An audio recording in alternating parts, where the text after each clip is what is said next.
Est-ce qu'on finirait pas l'année par un petit coup de gueule? Ah, tu me prends par les sentiments là, hein? Donc, attention, on va sûrement bientôt nous remettre le cadran solaire. Je l'avais dit ou je l'avais pas dit? Tu l'avais dit. Mais c'est quand même beaucoup plus compliqué que ça. Donc remémorons-nous les faits. En 2013 ou 2014, on nous a installé le cadran solaire. Polémique d'entrée avec le prix du truc. Ils ont même pas fait d'inauguration tellement ils avaient compris que ça allait les mettre dans la merde. Ah ouais, à peine ils avaient signé pour le faire, ils savaient déjà qu'ils allaient avoir des problèmes. Les années passent et arrive le mouvement des gilets jaunes. Et un beau jour, il est rempli de pneus et ils y foutent le feu. Et le cadran solaire est démonté parce qu'il risque de s'effondrer. Et jusqu'à aujourd'hui, plus de nouvelles du cadran solaire. Alors moi personnellement, pendant les années où il y avait le cadran solaire et que je revenais de Gabachi par l'autoroute où j'étais déjà en dépression, quand je voyais le panneau département des Pyrénées-Orientales, de suite j'étais remonté, j'avais la pêche et la banane. Je faisais mon petit virage et là je voyais le canigou. Oh, j'étais remonté à bloc. Mais après quand je sortais de l'autoroute et que je voyais cette rougne comme ça, oh, j'étais dégoûté. Et quand je pensais au pognon qu'il avait coûté, j'avais l'impression qu'on me le foutait dans le cul. Du coup le jour où il a été vandalisé, j'étais pas content parce que je savais qu'un jour on allait nous le remettre et que ça allait nous coûter encore plus de pognon. Mais pendant ce temps-là, au moins je le voyais plus. Et je pense que ce rond-point,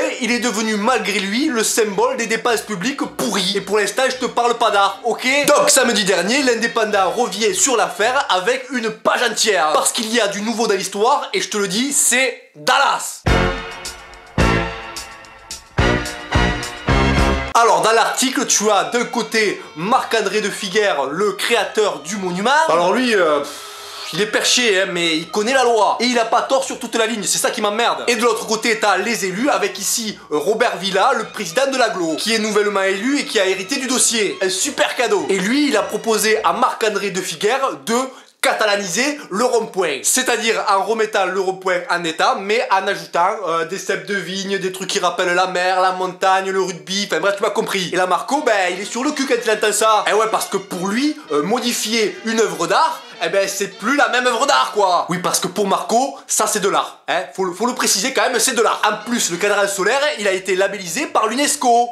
Carrément. Et ça veut dire quoi? Que les élus, même si ce cadran solaire a été commandé et acheté, ils ont le cul entre deux chaises. Ou plutôt les balls dans un étau. Et Marco, il sert bien l'étau, tu vois. Donc à la proposition de catalaniser le rond-point, Marc-André de Figuère, il répond: ils n'ont qu'à me donner un autre rond-point et j'étudierai ce projet. Il leur cague bien à la gueule, tu vois. Il est fort, il est très fort, c'est un champion du monde. Et là, j'en arrive à me poser une question. Comment on arrive à dire que telle ou telle chose, c'est de l'art? Oh là tu m'as perdu, hein. J'ai pas assez de neurones pour te suivre. Allez, moi je dégage. J'ai pas la réponse. Moi, tu me donnes une toile, même si je m'applique au maximum, ça restera comme un dessin d'un gamin de 5 ans. Par contre, Marc-André de Figuère, c'est un artiste. Il a la carte VIP. Et il a pas fait que le cadran solaire. Il a aussi fait l'entonnoir rouge. Et le clocher de Collioure qui décolle. Et ouais, c'est pas n'importe qui. Alors je vais essayer de rester calme. Et je vais expliquer mon point de vue à Marc-André, qui en a rien à foutre de mon avis bien sûr, mais je vais quand même le faire. Donc Marc-André, est-ce que ton cadran solaire c'est de l'art? Je sais pas. Est-ce que l'art c'est important? Oui. Est-ce que c'est important sur ce rond-point? Oui. Mais le problème c'est 300 000 euros. 300 000 euros. 300 000 euros. Et pour le remettre en état, il faudra 240 000 euros. 240 000 euros. 240 000 euros hors taxe. Alors à ce niveau-là, je m'en bats les bols de savoir si c'est le contribuable ou l'assurance qui va payer. Franchement, on n'en est plus là. Mais je suis désolé, on peut faire de l'art pour beaucoup moins cher que ça. Alors par contre, oui, c'est sûr, on sera peut-être pas dans le Guinness Book des records, mais on s'en bat les balls. Oui, mais l'art, ce n'est pas une valeur marchande. Oui, mais quand même, à la fin, ça va quand même coûter de l'argent. Et l'argent, c'est une valeur marchande. Et là, on ne parle plus d'art, je suis d'accord, on parle d'argent. Donc on ne parle plus du même sujet. Et oui, aujourd'hui, dans notre société, c'est normal que ça choque les gens de dépenser autant d'argent pour ça. Alors bien sûr, la loi est assez claire là-dessus, c'est une œuvre d'art, donc c'est protégé. Mais c'est pas une raison pour en faire tout un plat. Au final, qui c'est qui a payé cette œuvre? C'est nous tous. Quand on fait un bâtiment public et qu'on décide de le raser pour en faire un autre, on n'en chie pas une pendule. Parce que ce n'est pas de l'art, je suis d'accord. Après, rajouter des choses plus catalanes autour du cadran solaire,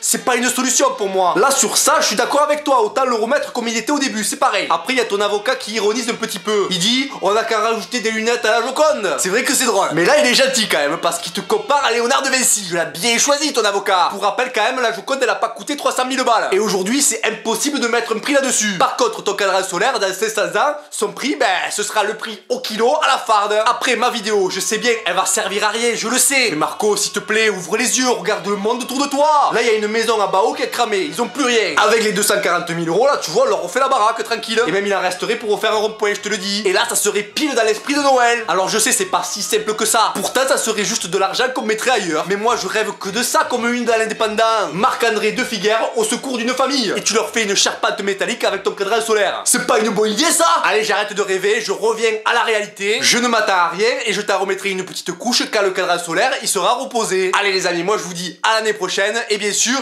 adieu.